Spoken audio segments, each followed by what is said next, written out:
I don't wanna hear a peep, let the boss talk. I be speaking for the trenches, this that boss talk. White snakes, no crease, how the boss walk. I be shooting from the logo, this that boss talk. I don't want the middleman, hit the boss up. She gon' make it shake more, cause her boss talk. Stayed down, made a plan, had the boss up. Lil dip with the lean, this how boss walk. A lot of niggas be thinking they boss when it comes to that talking, all them words that are lost. A lot of niggas be thinking they boss like Hart and with the moves, I'ma shimmy when you fall. Choose to do what everybody doing, I ain't basic. And I want it all, no cap, that's a statement. What's understood ain't gotta be explained, understatement. They let us all chill in wrong water, I ain't drinking. All right, back with Boss Talk is Josh. It's Keith. Welcome to the Boss's Circle. We talk sports, music, and culture. And today in the Boss's Circle, we got a special guest. You know, he's very funny. You know, he'll have you cracking up all day long. He be on the stage, you know, cracking jokes. You know, he's international. He's on different networks. He the man with the plan. We got Usman Habib in the building in Boss Talk. What's going on, yo? Let's get it. What's going on? Happy to be here. How did it feel? It feels good? Happy to be here, man. Y'all got a great setup. This Oh, is dope. thank you, man. This is dope. I appreciate y'all. You the first one with the signs. Yep. Fans, listen. First one with the sign. Y'all see Yep, the sign. yep. Boss Talk with Josh and Keith. And also we making history, the first comedian on Boss Talk. Yup, Yeah, there you go. There you go. 2 for 1. You got a sound machine, bro? Yes. That's just I'm like like, what's somebody he pressing these buttons for, bro? It's like, beep, beep, beep, beep. Going on. Got some bad sounds in there. Yeah, some good you sounds. feel me? But those was claps. Yeah, those That's are- awesome. Class is Those good. was claps. I got That's air good. horns. You I got need everything laughs? going on. Okay. Yeah, I got all of that. So, cool. that was one too. That was music. But Usman, man, you're a comedian. You know, we're happy to have you here and everything. Happy to be here, man. I just want to start off by saying, you know, why be a comedian? Because so many things you can be in the world. You know, of course, and that's not the only thing that you do as well. But why a comedian? Yeah, so I was an actor for 15 years. Amazing. And I'm in tech. So I work in big tech. I have a 9 to 5. I'm a program manager in engineering, yeah. We all do. Yeah, we have to for now, right? Yeah, hey, multiple streams of income. That's the way. Absolutely. Comedy actually started off for me very young. So I'm from Pakistan, and my dad used to watch the Pakistani show. And as a kid, I used to love just watching him just laugh. His laugh was very contagious. And so when I was young, I used to do impersonations of my sisters and make my mom laugh. And it was just like, that was my joy. I got away from it for a little while. I started acting, doing stuff. But I always wrote comedy. I always wrote jokes. I was always the funny one in the group. And then in 2016, I had a run-in with Kevin Hart. And we can get into that story as well. We definitely go. Yeah, Yeah. That's on the list. I think like Rihanna was in town and he was here from Dubai, and I used to work at this hotel part-time because I was chasing my dream. And I ran into him, and it really inspired me to start doing comedy. And I didn't know if stand-up was going to be for me or if it was going to be sketch, or there's so many other, if I wanted to be an acting writer or a comedic act. So what I did was I said, okay, I'm gonna get in these comedy clubs. I'm gonna start doing open mics, and I'm gonna see how it feels. Now I'm a human. I had anxiety, so I was very self-conscious about a lot of things. I was a runway model for many years, so I was like a lot of different things that I had explored. And then I got to stand-up comedy, right? And being on stage was the scariest thing I ever did in my life. Man. Really? Scariest thing I ever did in my life was say, I'm gonna get on stage here for 5 minutes and try to make these strangers laugh. Did you make them laugh?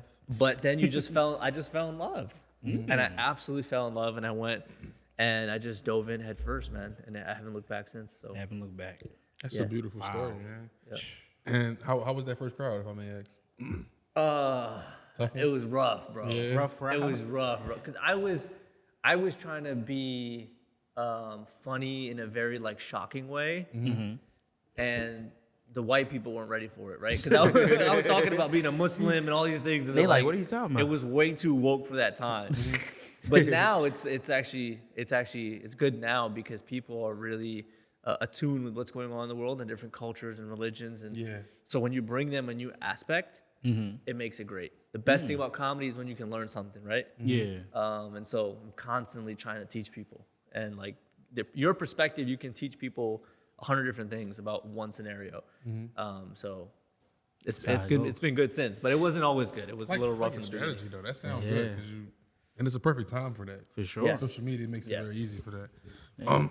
But also, you know, maybe before comedy, maybe around the same time you figured out you wanted to be a comedian, you were playing basketball. Yeah. And you were pretty good at it. Hooper. Yeah. And you grew up in a community where you had some basketball players around you as well. I'm pretty sure that helped. You as can well. say it was a black Black community. community. I was gonna say it. I was gonna say it for him. I was gonna say it for him. I'm like, come on, kids. Come on, let's be real. Yeah, some good basketball players around you. Yeah, this is boss talk. Come on. In a black community, Yes. and you had some hoopers around you, so I'm pretty sure that made it fun too. That was Yeah. So when I first came to America, I was lived in Brooklyn and lived in Queens. Wow. And then Shout out to Queens. yeah, so I was around a lot of black community, and there was like a small period of my time where I lived in like Kansas and Wisconsin. Kansas and Wisconsin. Yeah, so about for like 5-6 years of my life, then all of a sudden it's just white people. Yeah, you was a fish out of water for sure. And then we went right back to the East Coast. We moved into New Jersey, Somerset, and then we lived around Philadelphia. Yeah. Okay, you was in the area. Yeah, Philly area. so- you was around here. So it was like that. But what's crazy, I played basketball for 20 years. 20 years. 20 years I've been playing ball. And every single time, I'm like the only South Asian hooping with, in these groups. I remember growing up, and it was me and a couple of like my older brothers. They were also South Asian. We also used to go to these courts outside in the middle of the hood. Yeah. And I remember it was a common thing. Oh, we embarrassed somebody, Yeah. and they're like, "Oh, I got something for you." Uh-oh. And everybody grabs their balls and books it because someone getting a gun, a knife, or something. You know what I mean? Just because you got embarrassed on the court. And in the for hood me, for real. and for me, I would, everybody called me Kumar on the court, right? Like everybody made fun of me. That's okay. But then when they saw me hoop, it was nothing but love and respect. Right. Like my friends in college, I had a friend named Franklin in college. He was from Detroit. And when he first met me, it was like, yo, who's this trying to hoop with us, right? I was probably like 6 feet, 160 pounds. Who's this trying to hoop with us? And I remember the first game, I ended the game with a oop. I ended the game dunking on him at the end of the game. Oh, he know who you are now. Yeah. He knew you after that. So then I remember talking to him. He's like, I'm going to be honest with you, man. I thought basketball was a brother's game. He's like, he was like, I never saw a Anybody South else? Asian, Pakistani, Indian hooping like that. So it was cool for me. It was you a know shell shock Oh, for that's him. lit. Yeah, That's lit. I didn't yeah. even You shocked I didn't know you him. had them type legs in you. I used to. Okay. Bro, I'm like 195 pounds now. Okay. So now What I was you can't- before? 160. So 160. Oh, okay. So I 160 had, right I had here. a crazy vert in college, man. Damn. Crazy vert. I was, yeah. We got hoop one day. I still get Absolutely. it sometime. I play in the league. I play in the Yeah? league every week. I play Wait, in you the still league. playing the league? Yeah, man. My knees don't like it. It's but not the same. I love it, yeah. I'm the same way. I played in the league maybe a year and a half ago, my last time. My knees didn't like it, but I still showed up. I love it, man. Yeah. I love hooping, bro. It's the best. Oh, my man. release. It's safe to say you ain't doing no more oops right now, huh? No, I'm still doing it, man. But it's like takes such a toll on your body. Like as y'all getting through your 20s, man, take care of your body. Do the PT exercises, stretch, ice, do everything. Because you'll make it through your 30s Yep. good. Yeah, Okay. yeah. I'm going to do that. I'm gonna work on it. Oh, man. I want to know, of course, about your material and everything. But before I ask that, I want to know, when did you know you was funny? Oh man, that's a great question. Very early on, bro. Like, how early? Like the first joke that I ever did was in like maybe first grade. damn. I was in the nurse's office, and the nurse was like, "Oh, you look like such a smart kid," and I was like, "Nah, that's just the glasses." That was like my first joke, right? And because I wore glasses, and like they loved it, and so ever since then I was like, You funny. Yeah, I got it. I was the guy in the class that always makes people laugh. Yeah. Class clown. Yep, Oh, yep. man. So as a comedian, of course you got, material that you put out and everything. You got to prepare for your sets and whatnot and all of that. I just want to know the process behind that. Like, how long does it take you to, get your stuff together? Just kind of give us the insight of it because, we're not comedians. We don't know that. We don't normally get to know about the inside of that. So we got a comedian here. I want to know. Okay, that's a really good question. Yeah. I'll give you an example of one of the jokes that I do. And what usually happens is I have a thought or an idea that just comes across, and then I think about it, I'm like, oh, it's funny. There's a funny punchline. There's a funny element there, right? And then I get on stage. I go to an open mic or something, and I just go work out the joke. I go work out the material to see, okay, where can I hit? How does the punchline? Because once you know the punchline, the setup of a punchline, you can be creative. You can get the audience there however you want. And so that's where a lot of the play is. Once you understand, okay, I know what the punch is, I know where I want them. And then the beauty of it is when you do it live, then you think of tags. Think of things that stay on top of the punchline. And so you can really build the joke out really from there, right? Let's see, a good example of that is I have a joke about being Muslim, right? My name is Usman Habib. I'm very Muslim, right? The punchline, I'll work this joke backwards, so it's kind of weird to do it, right? It's like showing how to do a magic trick before doing it. Yeah, but right, yeah. the punchline of the joke is people often ask me, does my wife drive? Right? To see how Muslim I am, right? And the punchline of it is of course she doesn't drive. What am I, a pussy? Like I'm not, it's not real, but it's just, that's the punch. That's the punch, yeah. So then I thought to myself, okay, how do I build that joke? So I build it by saying, in the current time we're in, people know it's pretty obvious I'm Muslim, but they don't know how to actually ask if I'm Muslim. So they'll ask me questions like, hey man, hypothetically, if I wanted to face Mecca, or they'll ask me like, Wow. hey man, let's order some pizza. We're thinking pepperoni, you know what I mean? and then I end it with they're like, oh hey man, does your wife drive? Right? And I'm like, that's the most messed up one because of course she doesn't drive. What am I, a pussy? I'm just gonna give her freedoms and shit just because we're in America, right? So that's how I really build that joke. The joke out. Through that process, then I'll try it on stage and work You it just through. made me crack the fuck down. Yeah. So, Yeah. I definitely get pepper beef. yeah, I exactly. get the beef too. Yeah, Exactly, no pork on my food. The best thing about being from Philly, is everybody knows a Muslim or is a Muslim. Like that's yeah. Sure. I went to a comedy club. I was like, it's upstairs in a comedy club, and I get on stage and I'm like, hey yo, assalamu alaikum. 70% of the people, white girls, black guys, random people were just like, wa alaikum assalam. I was like, this is cool. This is Philly. This is Philly. Everybody knows that. And even if you're not Muslim, like you said, you know somebody, so you know. Like me, I grew up, I want to say 90% of my friends were Muslim. Yep. Yeah. It was to the point where I kind of got accustomed to not eating. Bring Mike to you. Pork. To not even not eating pork. Traditionally, my family just doesn't eat pork. Yeah. Really. Okay. Yeah, neither of our families. But I kind of just became accustomed to when it was Ramadan, I wouldn't eat near my friends. Like I walk away. That's respectful. You know what I'm saying? I'll drink water in front of them, but I won't do anything beyond that. Yeah. You know what I'm saying? So That's That's a lot of respect, man. yeah. So when you get around in Philly, you kind of You already everyone accustomed to knows that. what's up. Yeah. Especially going in the public school system and growing up, you already, What? it's already People part just- of that. For real, bro. Absolutely. You know what I'm saying? You got the Muslims on the corner and stuff with the oils and all of that. Like, we Can't miss it. It's gonna be there yeah, I somewhere.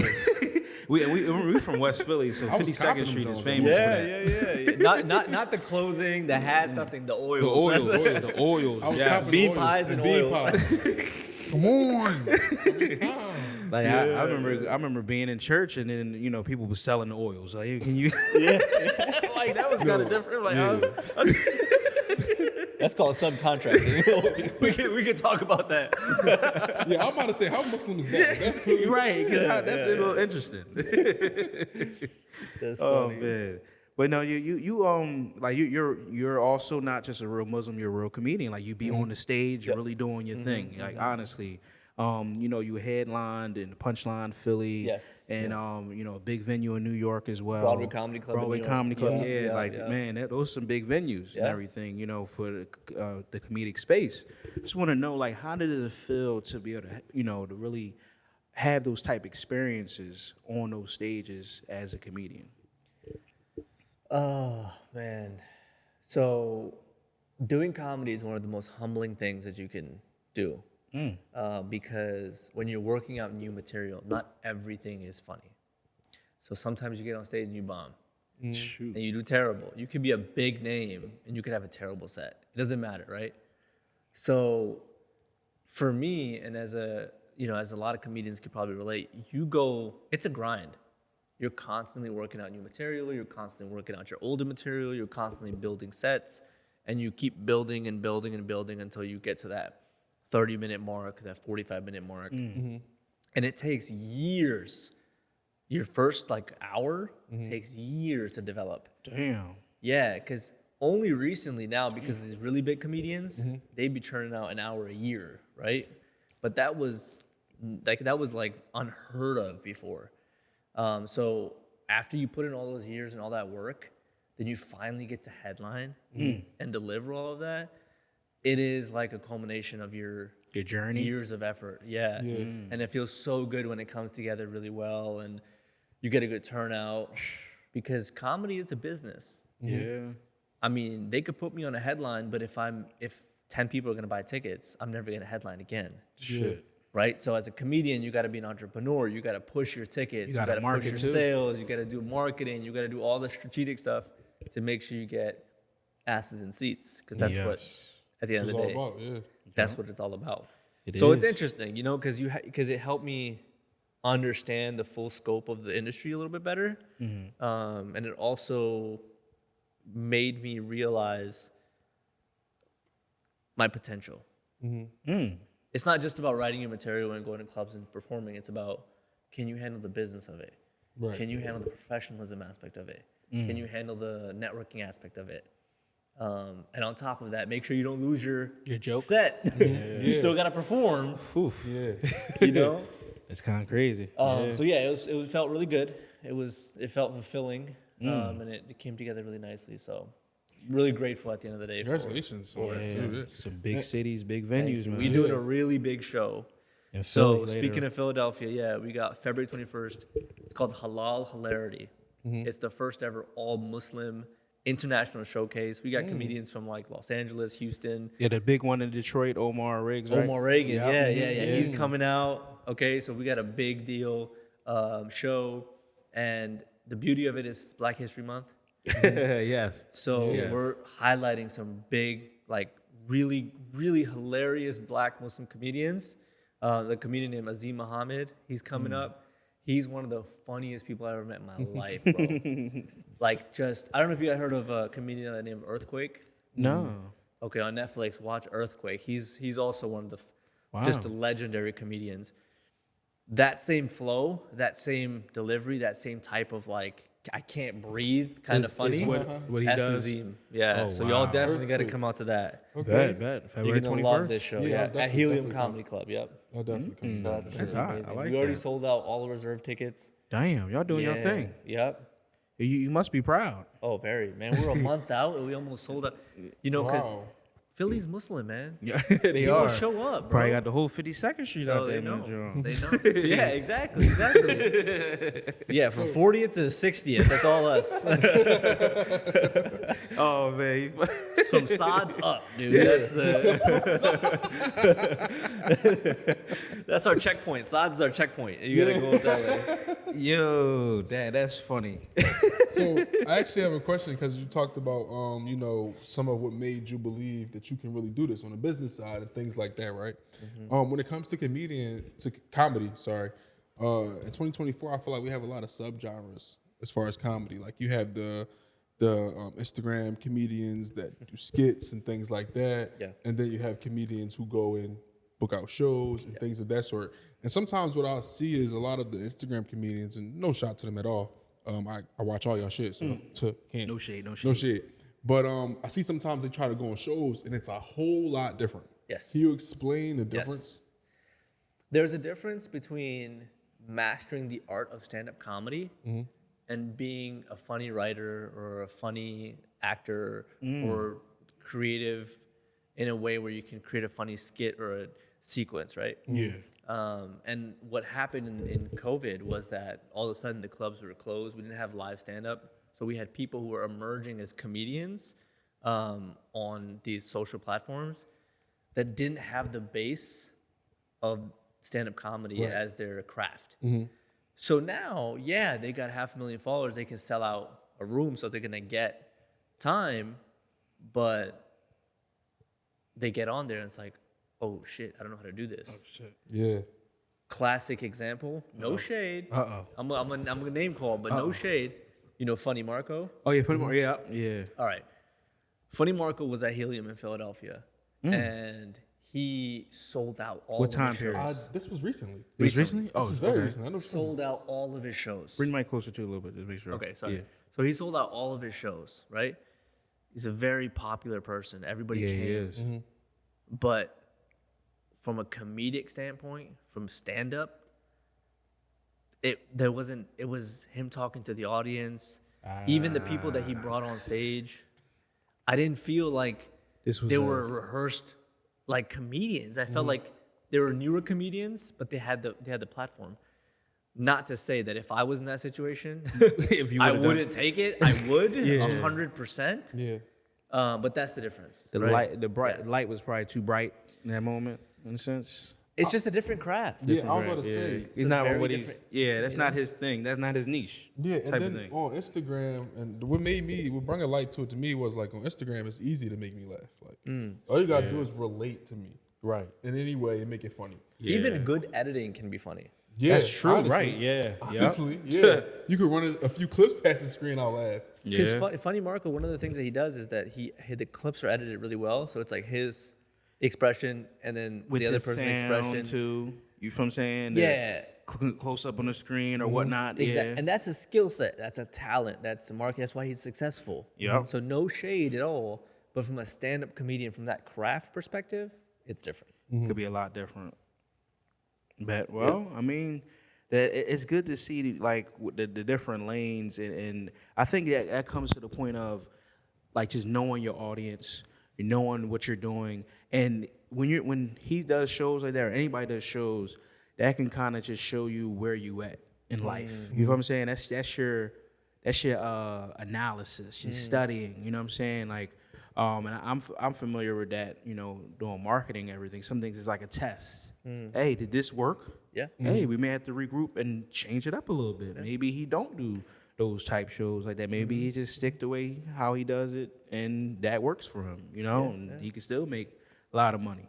You know what I'm saying? See, the reality of the matter is he's still going to sell out his shows. Oh yeah, Yeah. For sure. He probably Funny will Marco. off of popularity. Yeah, Exactly. You know? So as a comedy club, you're not going to say no. No, But I would encourage him, if he wants to step in the space of stand-up comedy, you have to really work on your writing and your stand-up craft. because what also can be also true. Yes, your name can carry you. Absolutely. But you know what I'm saying, what is done in the dark will come to the light. If you really not that, Absolutely. then it's going to come out to the light, Absolutely. and that is going to still be what's marketed out there, or what's going to be known that, damn, well, Funny Marco is funny as hell, but it's only on Instagram and it's only on the podcast that he got. Yeah. You feel what I'm saying? It's not on live show. Yeah. So when I see a live show, I ain't going to go to that one because it's not, you know what I mean? After a People not while, gonna you spend have twice. I was about to say, you're not going to spend your money twice. you have diminishing Exactly. returns after a while. You feel what I'm saying? Correct. So you gotta, he would have to fight back that narrative. Yes, and bring people that I was open just gonna for say you that.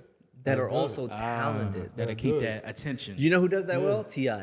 Oh. Ti is not may not be the best comedian because he's still new. He's still working his stuff but out. but he's having a pretty good transition. to But it. his entire crew's hilarious. Right. And he's working on the craft on Yeah. top of being the name that he is. Yes. Yeah. So it shows his dedication to it. He And so cares. people can respect that, right?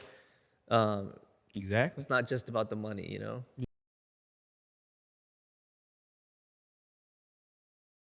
So Usman, you have a comedy special on a global streaming platform, right? Yes.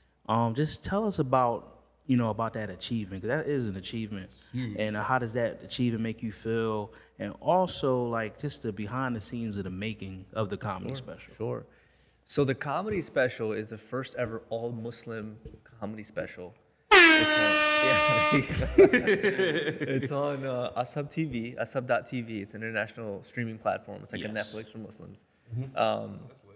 Yeah, my mentor, Preacher Moss, who is like the OG of Muslim comedy in the U.S. He's been doing Muslim comedy like this, I think, since the early 90s. And he started, and he is the route that all of us are following. So it was really a special for him. It was really for like to highlight his Journey or something? his material, his show. It was all for him. He was a part of it. And he was like, he's always been this way. Always wants to share as whatever he can, right? So he brought on, I think, 4 or 5 of us that we did 10 minutes each, and we're also part of the special. And so the company, Us Hub, they reached out to all of us, obviously per recommendation of Preach, and we're like, hey, we're shooting a special in DC because Preach is from Wow, DC. DC. So Preach actually has a good relationship with Dave Chappelle. They both grew up together, and so they're from the DC area. They decided to shoot on Union Stage, right at the wharf, and we shot it. We had 3 massive film cameras. We had a whole crew come out from California. The director was from Turkey. Damn. That's real. Yeah. That's What? lit. It was a huge production. People 100%. flying out for sure. I'm so grateful just to have been a part of it. It was just such a beautiful thing. It's one of those credits that I just will always be grateful for. Regardless of where I go in my career, that was really a big deal for me. That's to have your mentor, to have your elder say, kind of give you that check mark, this guy's. You stamped. Yes. That's a stamp of approval. Exactly. Damn, that's amazing. Yeah, that meant the world to me, man. I'm happy that you got to enjoy that experience because that, and when you talked about because of your mentor and everything, those are really, when you look back, it kind of just really approves what's going on in your life and it lets you know damn, I'm heading in the right direction. Yeah. You know what I mean? This is real. And when you look back as a kid or you go back then, when you got those moments like that, it just makes it all make sense. It's yo, it's beautiful. Full circle. Where did I come? Who would have thought little old me would be here? Yes. You know what I'm saying? There's an exercise that I try sometimes is when you're by yourself, wherever, just close your eyes and imagine your younger self running up to you. Wow. Just imagine your younger self running up to you and how proud that younger self would be. Looking back, yeah. And when I do that, man, it almost brings you to tears because it's wow, really, I'm gonna do that because I like to reminisce a lot in general. Yeah. So that's a good exercise. I definitely going to steal that, use that. Yeah, I might steal that too. Try it. Anybody, try it. Definitely, for sure. I like to just think intuitively about everything and bring everything full circle because I feel like every small thing has a big purpose. Yes.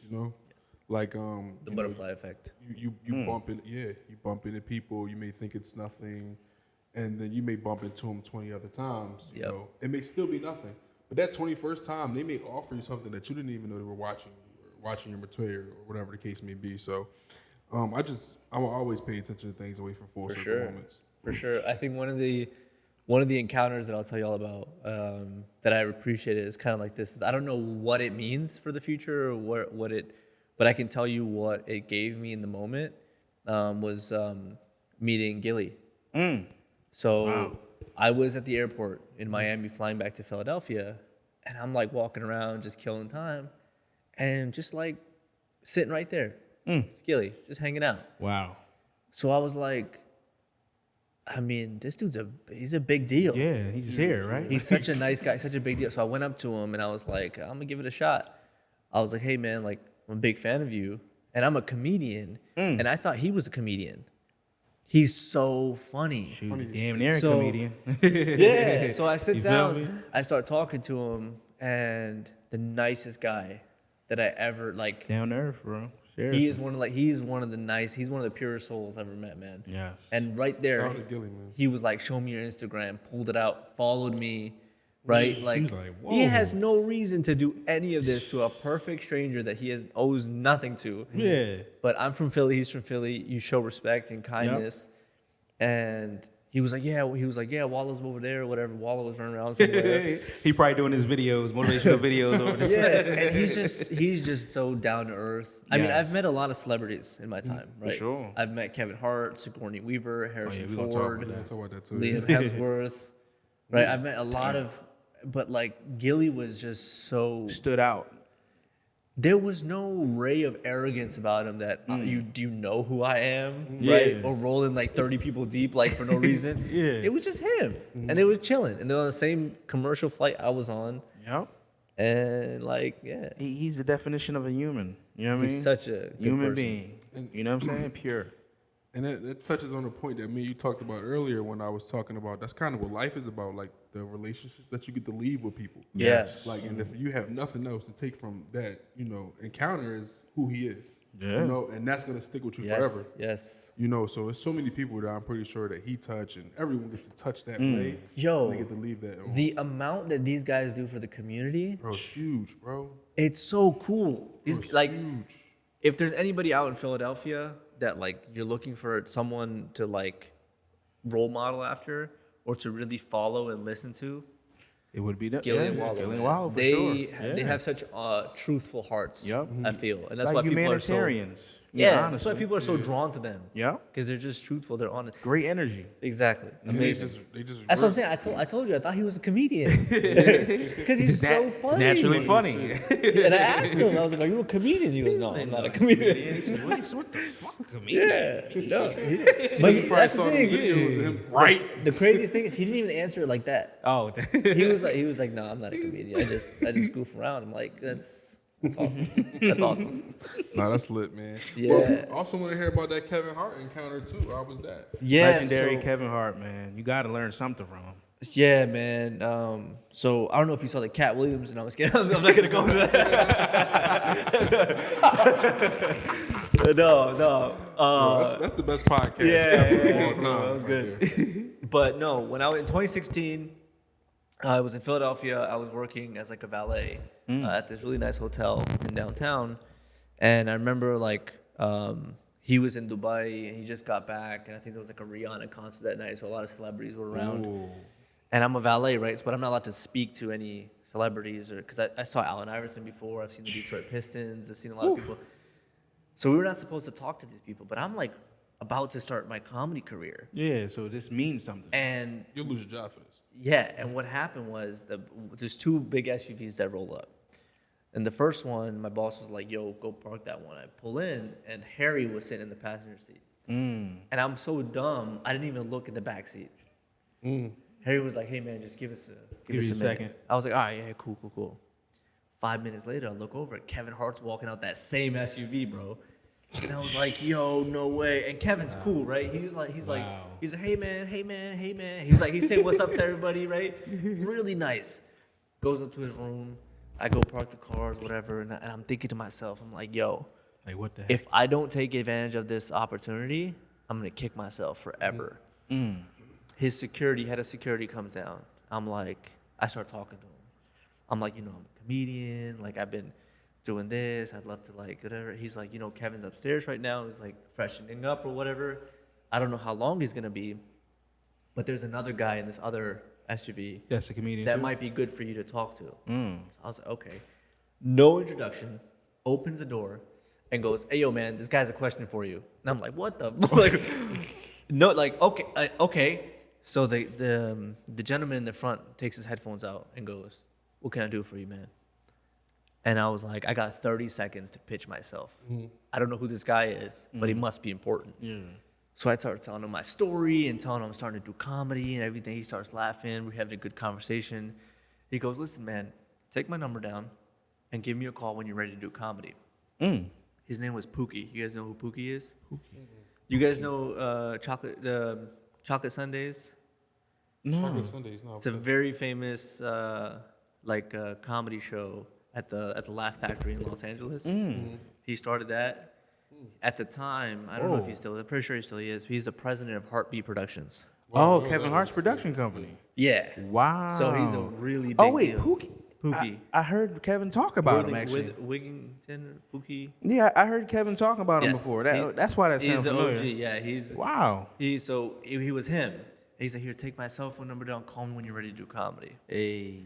So I was like, "Oh my God, thank you so much." And I was That's like, connection. I was like, "Thank Kevin for me. He's doing a big deal. He was doing like a show that was highlighting local comedians and stuff at the time." So I was like, "Thank you so much." He goes, "You can thank him yourself." I look over, and here comes Kevin, Harry, Justin, his wife. Yo, I'm like, what? It was like, it felt like a, like a commercial where like they're power walking. It felt it was like that. Everything's slow. but like 5'4", right? And I'm telling you this, honest truth. I've met a lot of celebrities, athletes even, that are really tall, really big people. Intimidating, sure. But Kevin Hart, bro, I was never more intimidated by somebody That's small. than meeting. He's just, there's this ray of confidence about him that you're just like, yo, I'm talking to Kevin Hart, right? So then I started talking to him a little bit, and they were about to head out to Rihanna's concert or whatever, so he didn't have a lot of time. I said thank you, and I was telling him, and it was like, just work on your craft, man. Like, get into the clubs and start doing it. Don't waste any more time. Right. So I started. That's dope. Good And advice. I told my mentor that. He's like, you're so stupid. I'm like, why? He's like, I would have called him that day. Yeah, definitely. Dude, listen, later on in life, I didn't realize how truthful that was because years later, I did call him, and he was honest. He was like, I'm sorry, bro. I don't remember. Like, forget you. I don't remember. Wow. And I was like, all right. So I was like, all right, that's cool, man. Thank you anyways. I appreciated it at the time. But that moment was big. Yeah, it was a big moment. Get you that jump start. That really just Why you did ignited me comedy. to start getting in and start working. Maybe he needs to hear the story all over again. Maybe he'll watch Boss So we'll Talk. clip this up. Hey, Fuck it. clip it out and throw it out. Tag him.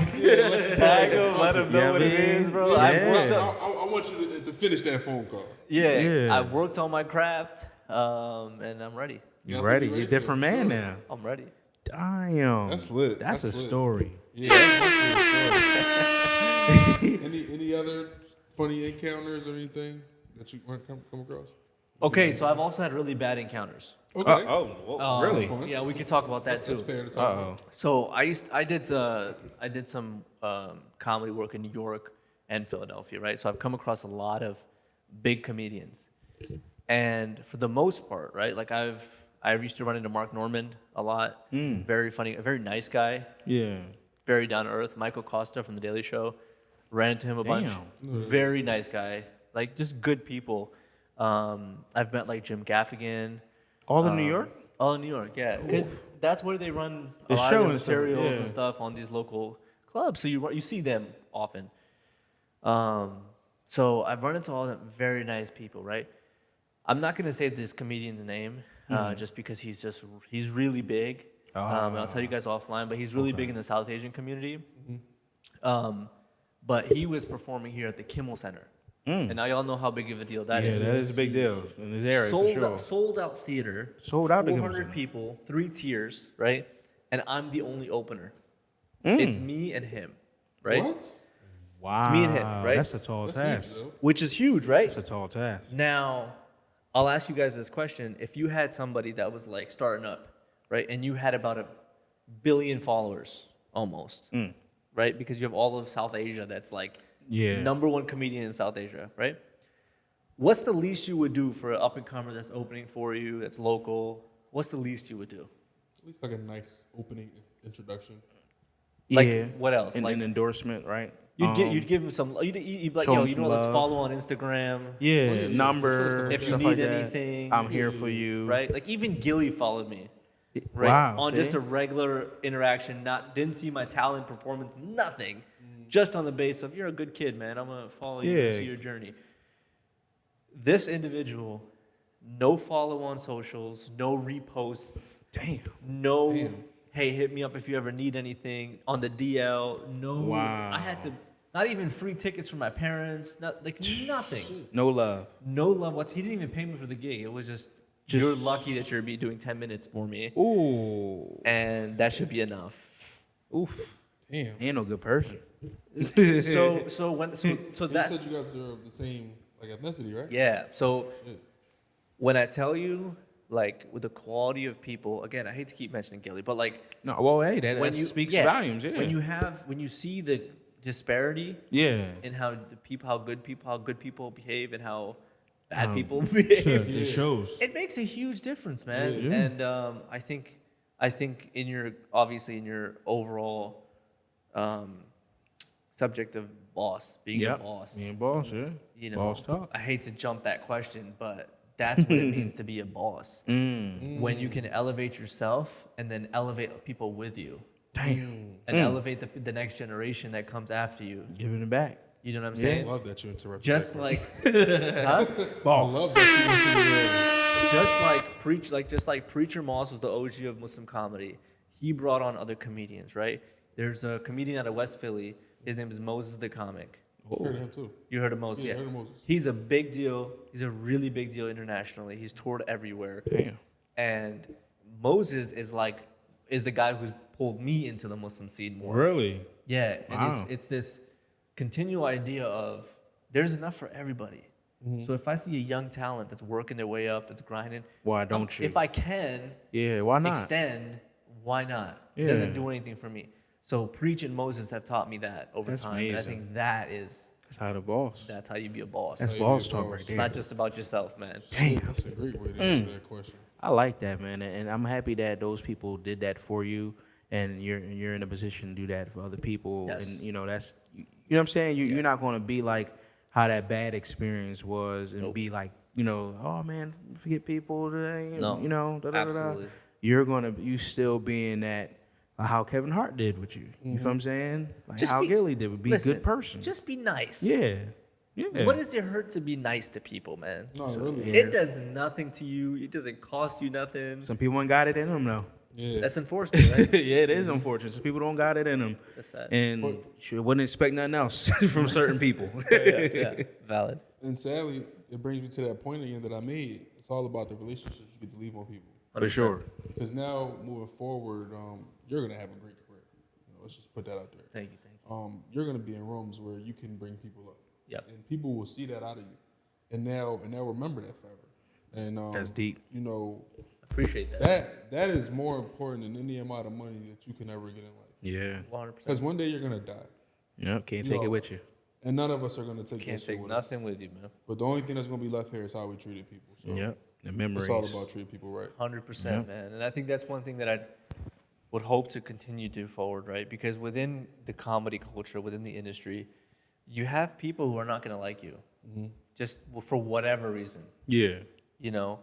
But my thing with those people, even if I know who you are and you know you don't like me, I'm always going to show love. I'm always going to be kind. I'm always going to be genuine because I was raised better. Yeah. At the end of the day. Damn. Same. And it's like, I'm not even a people person. I don't like people. Yeah. I am. I don't. We just talked about how you gotta be nice to people, bring people, and he just sitting there, Keith. After don't 30 like minutes, 30 minutes, he goes, you know what? Fuck people. See, I'm on the opposite end. I like people. I'm a people's person. I'm on the opposite end. Like, I'm not really Crack a me up, people's bro. person. And it's mainly because I can see through bullshit. Yeah. There's a lot of bullshit out here. Oh man. And that will make you hate the human Race. person, Yeah. like just in general. Like you just won't necessarily be a people person, but Yeah. But I pride myself in being the best individual that I can be to everyone, and that's kind of what makes me be the person I am. I was raised different, like you said. Raised different. and that makes a big difference. So Listen to your the point. I've seen that in you. When we first met, Hey. off the bat, I was like, "This is a good dude, man. He's a nice guy." ever since then, shit, we've been doing things. You know what I mean? Yeah, like it's not. I think people get caught up a little bit on what you look like. Facts. Oh yeah. 100%. They do. What you look like is a big deal to people, and you're a big dude, right? Yeah. And people probably think Intimidating. like, "Oh, this guy's probably tough. This guy's probably," but then you just talk to you, and you're like, "Oh, this guy's the nicest dude," and you just I'm have great so chill. conversation. Yeah. It's not. Yeah. And you don't hesitate to give people their flowers. I think it takes someone. It takes someone with a lot of self-confidence to be able to do that.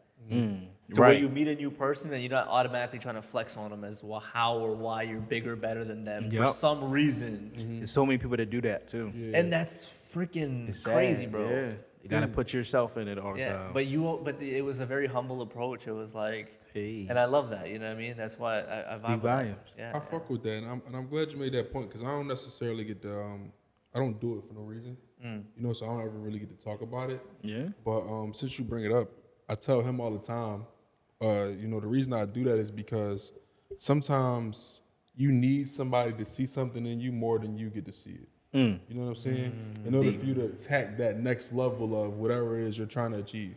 that's deep. So every time I see you, I'm gonna tell you how great of a comedian you are because I just want to remind you that you're doing something that's necessary. Yeah. And the more that you do it, more people are gonna love it. And it's unique. And I appreciate yeah, that. it's unique, you know. And I just want to remind people that what you do is not easy, Yeah. bro. I tried to play a piano, bro. Can do it. Like, so off topic, right? I tried to play the piano, bro. It was one of the hardest fucking things I did in my life. Bro. And me being a fan of, like, growing up on Alicia Keys, John Legend, and shit like that. And then Thought he was one of them. for them to do that and sing and all that at the same time, it let you know just how small and hard some things can really be. Talent. And it's with everything in life. If you try to pick up a football, you never played it before, or play soccer, it's going to be one of the hardest things in life. So anything that someone takes their time out to do that's different, Yes. Applaud it. I applaud it. You applaud it for sure. 'Cause- you know? You realize in life that no matter what you want to do, it's going to take time. Yeah. All the greats that are great at anything that's sustainable Took time. took so much time for them to get so good at. Now, obviously, you have the outliers, right, where someone throws some random shit together and then all of a sudden they just explode and become viral overnight. That's true, right? But if you look at a lot of those people, it's not sustainable because they don't have the groundwork Yeah, they die out. that put in exactly. Yeah. Right? Like you look at some of the greatest rappers of all time, they all put in their work. Yes. Like one of my favorite rappers is Mos Def, Yasin Oh, Bey. wow. Okay. And Yasin Bey was in the parks in New York, Yes. in the local scene, putting in the groundwork to his skill. His skill set, yeah. And that's why he's up still now. He can just still go. Do what he And wants. he's still respected because he has that. Whatever you do, if you're really, really good at it, you're going to have... To put the work in. you're going to be Nothing's successful. easy. Whatever. People got famous who were window washers, but they were so good at their job in New York City. They started making videos, and all of a sudden now they're the most famous window washer in the world. I'm a victim. I watch them. Yes, That shit is hot. but it's about your craft, right? Wow. People will respect the fact that you did something to a masterful level, regardless of what it is. Regardless Yeah, of you what put it that is, work bro. in. Yeah. Bro, Yeah. I say this is every day. I make sure I say this the right way. When I get rich, I'm gonna make sure everyone who does everything extravagant, like at a great pace or at a great value, is paid for it, bro. Yes. To your Because work. this shit is not. It takes time for you to make things look this easy. Sure. You know, it really takes time. Nothing is I always think back to my first episode on Hair. Oh, I man. was fucking trash. Yeah, he didn't have no background in talking on the camera. The most talking I ever did was with him on the phone for hours before we would say, shit, we need a podcast at this point. Yeah. sure. You know what I'm saying? So, you know, it took a lot, and it took a lot of me beating myself up. He never knew about, you know, the things I would watch myself and be like, yeah, I gotta get better at that. Shit like that, you know? And it took a lot of that, and nobody was there for that. So I appreciate those moments more than anyone ever will in life. You understand what I'm saying? Yeah. And I understand how hard it was for me to get where I am today. And The growth is that's real. just why I love to give people their flowers. Shit, that's what I do. Absolutely. Absolutely. So yeah. I have to be the best at it. Yes, Look, you do. And I think that's why the Cat Williams interview Is it? was so impactful. Because Yes. you saw him call people out. Yes. But you also saw him give people flowers. Give flowers to the people. Yep. And just be so blatantly honest. And there was a lot of comedians that came up afterwards and were like, oh shit, a girl did come up to me and give me $1,000 one time when I really needed it. And it was Cat, I didn't even know. Right? Dude, you know how good of a person you have to be to do these kind of things? Yeah, you got to. You got to. You got to And have it's extra heart. And it's so funny is that now it's 2024, baby. Everything's online. Yeah. People are digging up the facts and they're like, Kevin Hart was right about this. Kevin Hart was right. Cat Williams was right about this. Yeah. Cat Williams was right about that. Start So unveiling those truths. it's the At the truth. end of the day, yeah. You know what I mean? You got a platform to speak on it, though, at the end of the day. You know, but yeah, that Absolutely. that interview was definitely was an interesting start to the year. That was Yo, Shannon You know what I Sharp mean? was You so start confused. shaking it up. Yo, Cat he Williams was. was saying something. Shannon Sharp was like, Kevin. You gonna give me 5? He didn't even know what to say. So he was like, Cat, oh my cat. Oh my Come God. on, man. Come on. No, you know, and that a lot of things don't bring me near tears, but for Shannon, I was happy. Yeah, because he worked so hard to get Very that happy for moment. Shannon because, Bro, that blew. Yes, bro, amazing. I was happy for him as I was watching before I even knew it would be that big. Yeah. Because I'm just like, you know, he worked so hard. yeah. And all the shit that he went through.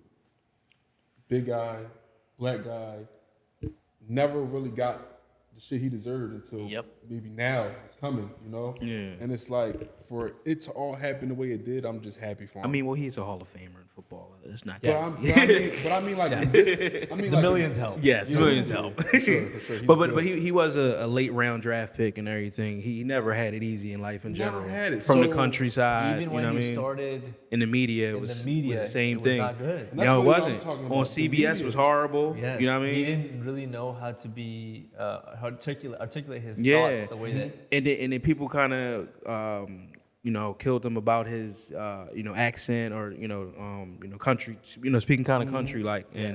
And but now after he did his stuff with Skip brought him up and spoke highly of him. That's why he was on that show. Yes, And yes. he did his That was thing a on great that. dynamic. Great dynamic. But you saw Good days. this is the one thing I love about this stuff. The more you can just be yourself, Yeah. the more successful you become. Yeah. And I think over time, Shannon has worked on really just being himself and That's being true. comfortable with that. And Which is cool. It's funny you say that because he's my favorite analyst, Okay. hands down. Shannon's dope.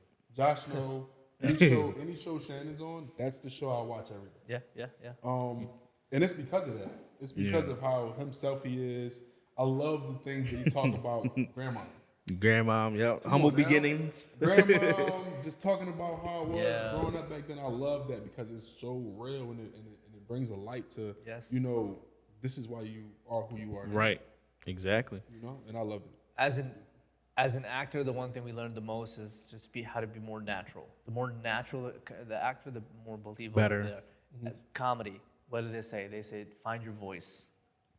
Find your voice. What's your voice, right? And that's your most natural state or a state that you develop, right? Because some people do play a character on stage, which is fine. But it takes a lot of self-discovery to get that good.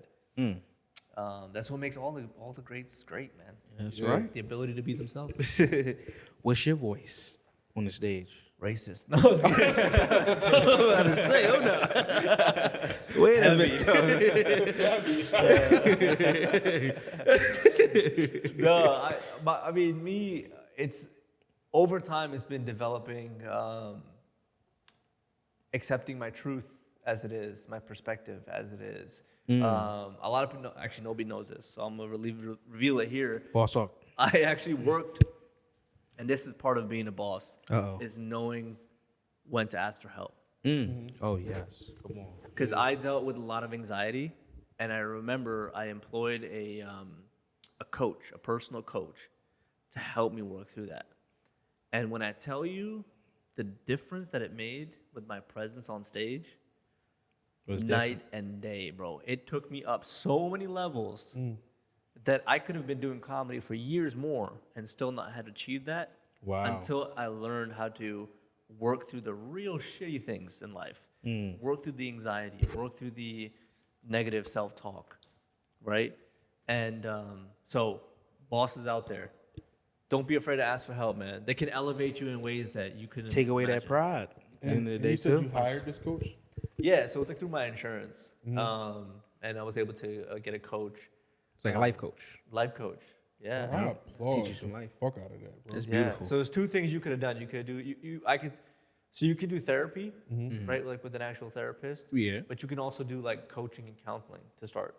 So I was like, let me do this coaching thing first and see what I can learn. That's that about myself. basketball background. You said, let me get a coach instead. So I'm just having a coach around.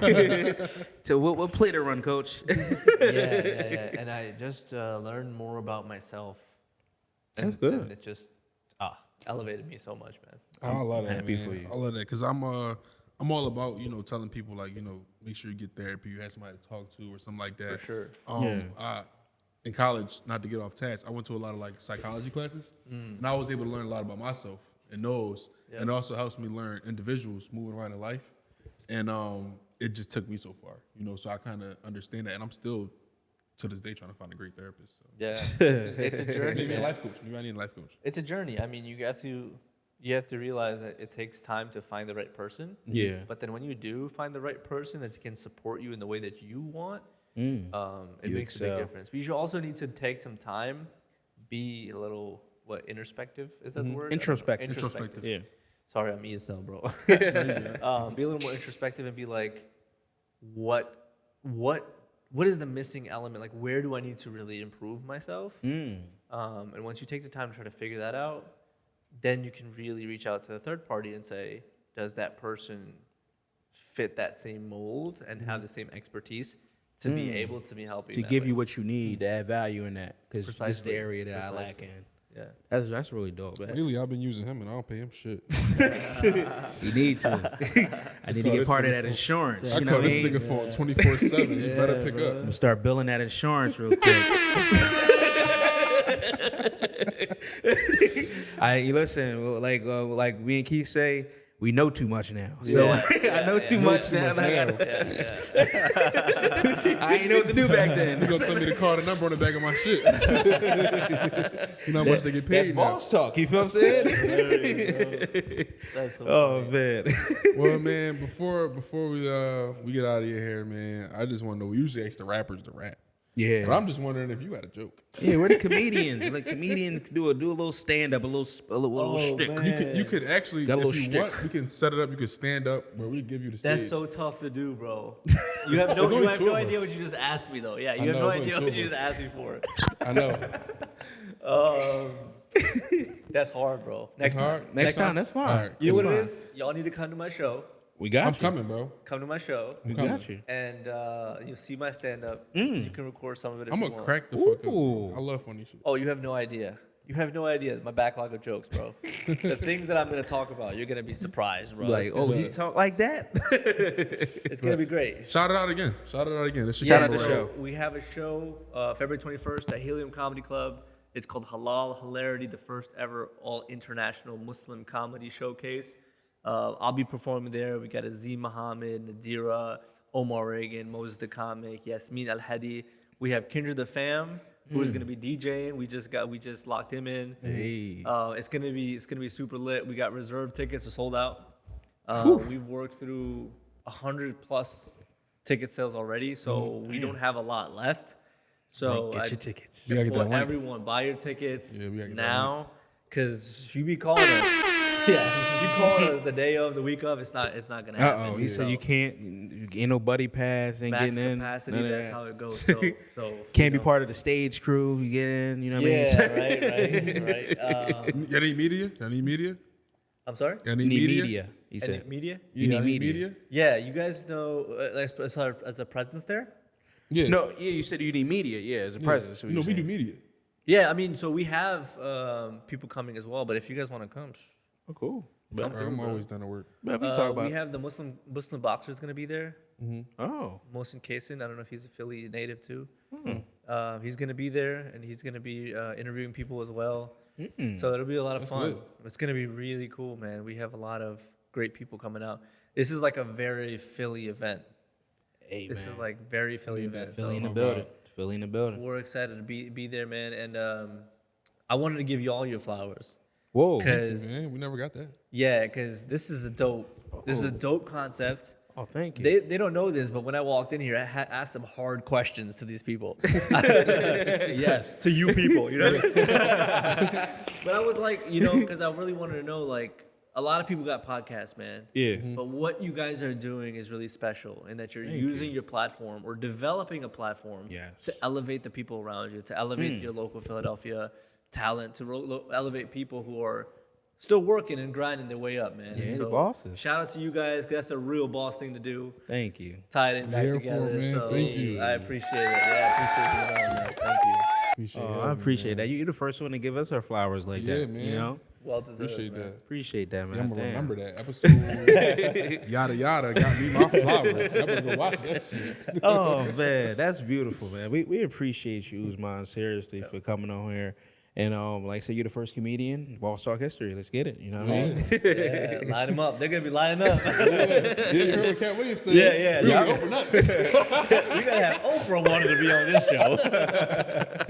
Oh man, that's really cool, man. We wish you the best in all your endeavors. Thank you you. know, and hey, you're always welcome back. Anytime you're doing some more dope stuff, I'm like, hey, I want to get on. You know what I mean? Oh, well, might as well. Shoot. Shit, after this show, do 1,000. You know what I'm saying? Come on, tell us about it, and go prepare for the next one. Yeah, why not? You know what I mean? It's balls. Oh, can I plug my podcast? Yeah, go ahead. Okay. Oh, shoot. So We're gonna give you okay. words. All lower Respect. thirds. Yeah, You watch lower the thirds. show, you know, Respect. production value. You feel me? We're going to put it all there. So I got a podcast with myself, other hosts, Fahad and Shahzad, and it's called Chai GPT. GBT. That's Chai kinda like- GPT, like Chat GPT. Like chat. But Chai is like tea from our culture, so we're all South Asian. We all work in tech. You know, Fahad Bhai is a real estate investor, Shahzad Bhai is a restaurant owner, and I'm a stand-up comedian. And so we talk about our experiences. They're about 10 years older than me. So it is a good opportunity for me to really talk about, hey, what should I do now to be in a better place then? It's like a life hack for me. It's really fun to get You into. know that advice. So I kind of talk to them about that, and then we talk about how we feel technology is gonna Like impact advance. the world, advance, or what's gonna catch on and what's not gonna catch on, trends for the year, investments. We talk about a host of things. So check us out, Chai GPT. We're very new. We're not okay. as nice and fancy as this one. Oh, man. But we're working on it. We're developing it through, man. And yeah, if you can give it a follow and check it out, I appreciate 100%. it. Sure, man. bro. We'll get lower thirds. All the Let's see. information, just let me know. I'll put it right, right where your feet is. Right in the So. description. Gonna be I love when floating. they do that. Click it here. Click it there. Do it in post. Yeah, it'll be right there. So. Appreciate y'all, Man, we appreciate you, man, seriously, and good luck in all the things you're doing with the podcast and as a comedian, and Thank you. and shooting, even as a hooper. You know, what I mean, if you gonna keep that up. Bro, you gotta see me, bro. You gotta see me. Let's go. Oh, yeah. See me, bro. I'm down, bro. Oh man, well, it's Boss Talk with Josh It's Keys, y'all. and it's Usman. Yeah, I appreciate y'all. Let's get it. Bye.